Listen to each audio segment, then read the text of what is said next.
Welcome back to Via the Source, where you can get news about the entire NFL and, of course, the Miami Dolphins. Fins up, here's Steven, your host.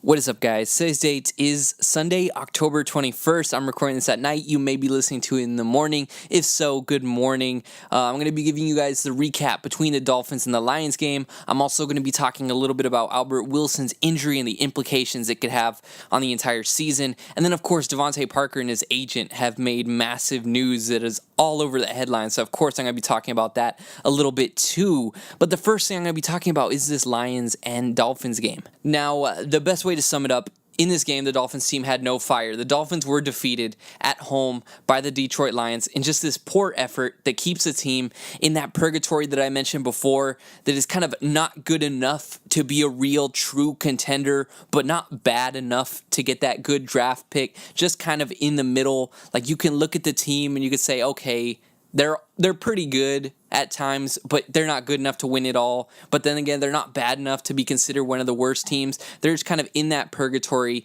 in the middle. Well, the game showed signs of going downhill on Detroit's very first drive. The Lions drove 64 yards on 6 plays in order to get the first touchdown. The drive began with this 24-yard run by Kerryon Johnson, and that would end up being the major theme for the duration of this game. Stafford found tight end Michael Roberts for his first touchdown. He would end up getting 2 in this game.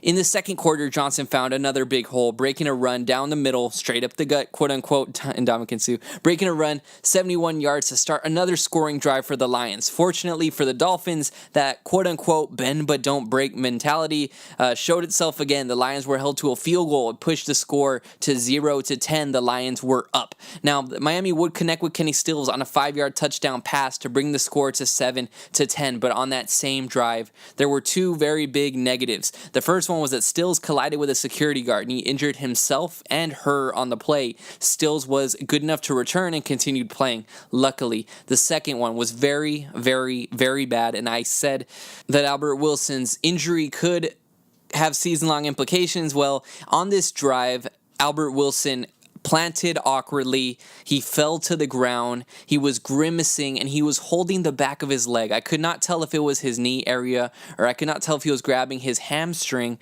but he was definitely grabbing his leg, and he was grimacing. He was able to walk off on his own power, but he will require an MRI. And I know some people are going to say, well, he walked off on his own power. He must be good.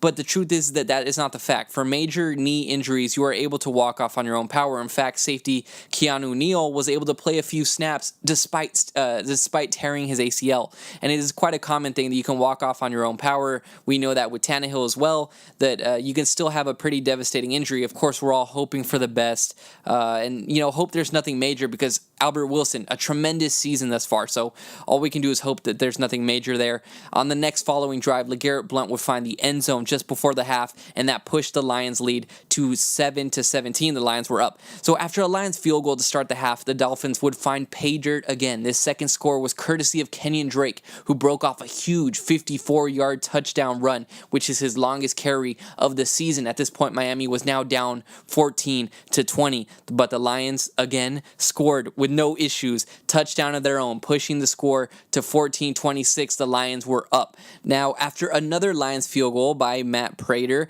the Dolphins were placed in a must-score situation. Well, Osweiler led this terrific drive, which was capped off with a marvelous 24-yard on-the-run dime of a throw to Danny Amendola for a touchdown. It was Amendola's first score of the season, and the game was capped off when Prater again connected on a 50-yard field goal that made it a 2-score game. It was out of reach at that point. Now, let's take a deeper look into this game. The Lions offense dominated the Dolphins defense. That should be the main narrative. That is the main reason the Dolphins ended up losing this game. Now, Matt Stafford, who is known to throw the ball at will, was able to have a rare game where he only had 22 throws. In fact, that was the third fewest passing attempts he's had in a single game in his entire career. The third fewest. Now, Stafford finished the game 18 for 22, 207 17 yards and 2 touchdowns. Not a single Lions receiver had over 48 yards in this game. So it was not a pass-heavy game in this one. But one reason why Stafford throughout his whole career has been so pass-heavy is that his team has lacked a running back. For years, they never had that running game going for him. But in this game, that was not the case at all. Kerryon Johnson finished with 158 yards on the ground. LeGarrette Blount would add 50 yards of his own, and they combined for 208 yards of rushing against this Miami defense. Now, Miami was clearly not ready for Kerryon Johnson. He showcased his combination of shiftiness and power that made him look so hard to get down throughout the entire game. But there were some specific plays where Miami failed. The first one came where they failed to set the edge and Kerryon Johnson broke it big to the left. The other one, there was a gaping hole down the center. Kerryon Johnson would make him pay. He ended up taking that one for 70 yards. So there were some key plays. But tackling, that was a major issue for Miami, predominantly in the beginning of the season. But unfortunately, it showed its face again in this game. There were plenty of missed arm tackles, some that led to big gains for Johnson's, other ones that led for big gains for Golden Tate. I was really hoping that Miami addressed this issue and it was something that was going to be a thing of the past. But at least in this game, tackling was in fact a major issue. Now, the Dolphins offense, once again, led by quarterback Brock Osweiler. It is Brocktober, folks. And Osweiler, again, had another solid day. He's really benefiting off of this system that Gase has that consists of these check down routes and these short routes that really help boost a quarterback's stat line. And I am not suggesting that he's doing this to boost his stat line or using that to take away from him, because he is taking what the defense gives him. So in that sense, that I commend him. He is not letting the Detroit Lions defense beat him. He is trying to play mistake-free football. So I applaud you, Brock Osweiler, for another solid outing. Like I said, that throw he had to Amendola in the fourth quarter was really better than any throw I've seen Tannehill make so far this season. It was a beautiful dime of a pass. Osweiler will finish the game 22 for 31, 239 yards passing, 2 touchdowns, no interceptions. Great game for Osweiler in this one. Albert Wilson appeared to be a major part of the game plan, but his exit early in this game led to a larger target share for Danny Amendola. Amendola would finish as the game's leading receiver. He had 6 catches, 84 yards, and that touchdown. Now, rookie tight end Mike Gesicki, he also had his best performance, picking up 44 yards on 3 catches. Tight end Nick O'Leary continues to have a large role in this offense. Give a lot of credit to him because he has this wonderful blocking ability that I think is going to keep him around on this team for some time. Now, the Dolphins ideally, I think, would have liked to get the running game going more in this game.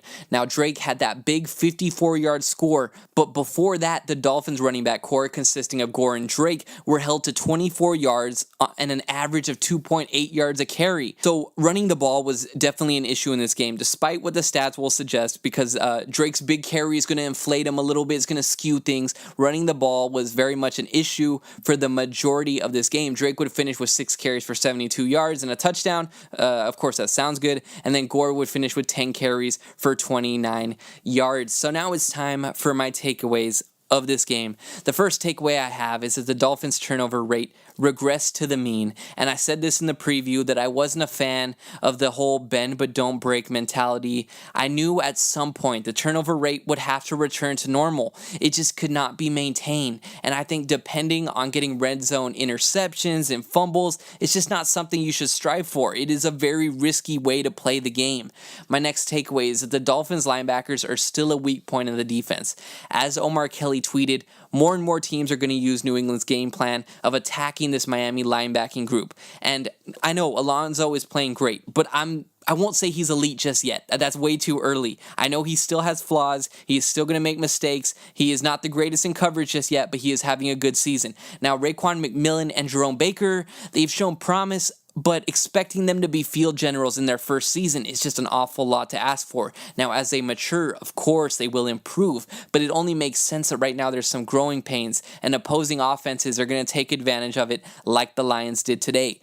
Now, my next takeaway, if Albert Wilson is lost for the season, reaching the playoffs will be unlikely. And I say this because Albert Wilson has taken on the Landry role for Miami. He is the biggest weapon in this Gase offense. And Gase wants to run this dink and dunk offense that relies on these yards after the catches. That's fine, but you need a guy like Albert Wilson if you want to do that. And no one on this team could do that better than Albert Wilson. Amendola, he's a terrific possession receiver. He doesn't possess that ability to make players miss. And neither does Stills really, and neither does DeVante Parker. Now, Miami could potentially get more creative with Grant and get him into this role, but I think Albert Wilson is a hard guy to replace. And I'm just saying that with all respect to Albert Wilson, nothing as a knock on Jakeem Grant or any of the other receivers. I'm just saying, in terms of yards after the catch, in terms of making guys miss, that's Albert Wilson's thing. Now, for my last takeaway, this one is quite a big one, but I think it is fair to say, is that Tannehill is not a franchise quarterback. And I know, wow, after all these years,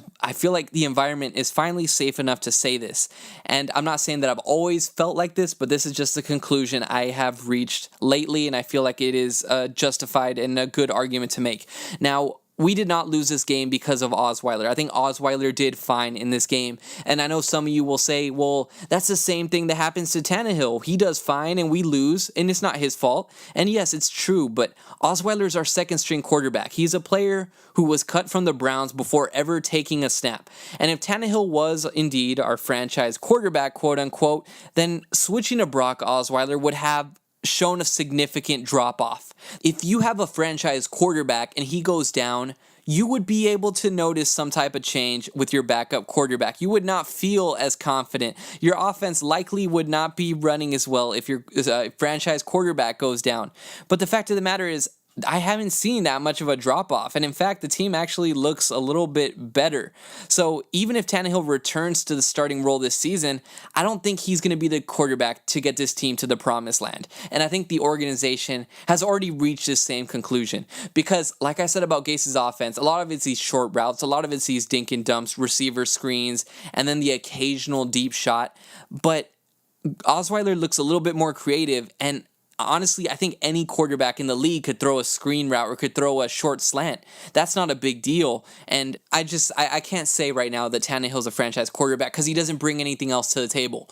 You may look at a nice 5-yard slant he threw, but Osweiler could throw a 5-yard slant. The difference I see is between the deep ball. Tannehill still definitely does have a better deep ball than Osweiler has, but it is not as big of a difference. It does not warrant me saying that he's a franchise quarterback because they are honestly, in 2018, not looking all that different performance-wise. So I can't say that he's a franchise quarterback when he's played the way he has and he has done it for this many years.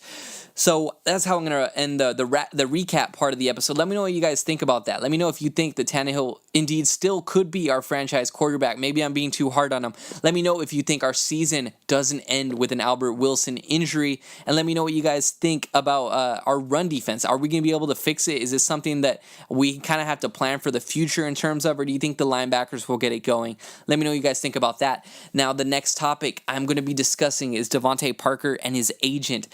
This is very interesting. This was very out of the blue to me. Now, as we all know with DeVante Parker, he has had injury issues that have kept him sidelined for most of this season. He was practicing this week. All signs were pointing to him playing, but then Gase deemed him not healthy enough to play in this game. He was sat out. This was a game where Kenny Stills went out with an injury. Albert Wilson, of course, went out with the injury, and we were in dire need of having another receiver. So DeVante Parker would have been great in this situation, but then again, hindsight is 2020.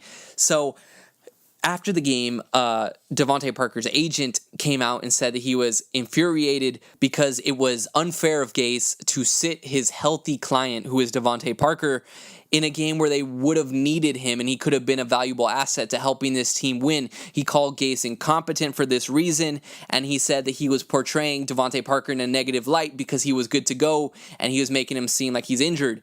Now, the way I took it when I saw DeVante Parker was not going to be playing, because there were rumors circulating before this game that DeVante Parker would be getting traded sooner, that it was a possibility, and that they were looking at shopping him.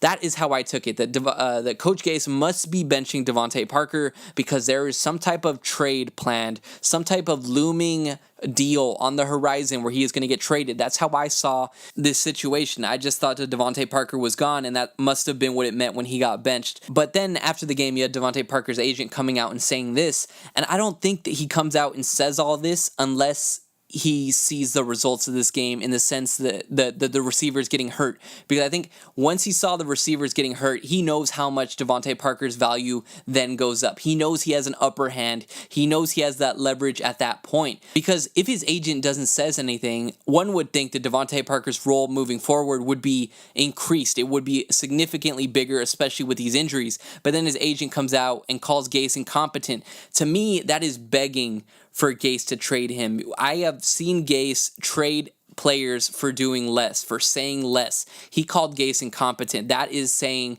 trade my client right now. I know he didn't say that directly, but that is what I am getting by taking direct shots at Adam Gase like that. And that is putting Gase in a difficult situation because now you only have a few healthy receivers. Isaiah Ford is going to be likely called up from the practice squad, in my opinion, because honestly, I think I don't see how DeVante Parker stays on this team with the comment from his agent. I know it could be a ploy to get him out of there because that's what I think. That it's just all a tactic used to get him out of there, but I don't think it's going to fly with Gase. I think it would surprise me if Parker is still on the Dolphins roster in the next 2 days. I think he's going to be gone soon. It's going to put Miami in a difficult situation. Look for guys like Isaiah Ford to be called up, potentially Leonte Carew. One interesting guy that I think Miami should take a look at who's a free agent is this guy Brandon Coleman, former New Orleans Saint, big body receiver, 6'6", makes some tremendous jump ball catches, doesn't have the greatest hands, but when he goes up there, he can come down with some nice ones occasionally. I think he is very similar to DeVante Parker in that aspect, and if Miami needs a big receiver, then why not take a shot? And I know the instinct is going to be, go get Dez. And that's funny, but I just don't think any team's going to go get Dez. That would be an interesting move. But after what I saw from Dez last season, he is washed and he drops an awful lot of passes. But you never know. So that's how I'm going to wrap up this episode, guys. Let me know what you guys think. As always, you can follow me at ShadySteven, at Via the Source on Twitter. Subscribe, please. Leave some comments. Rate it on iTunes if you have time. That would mean a lot. Until next time, guys, I'm Steve Amaso, and this was Via the Source.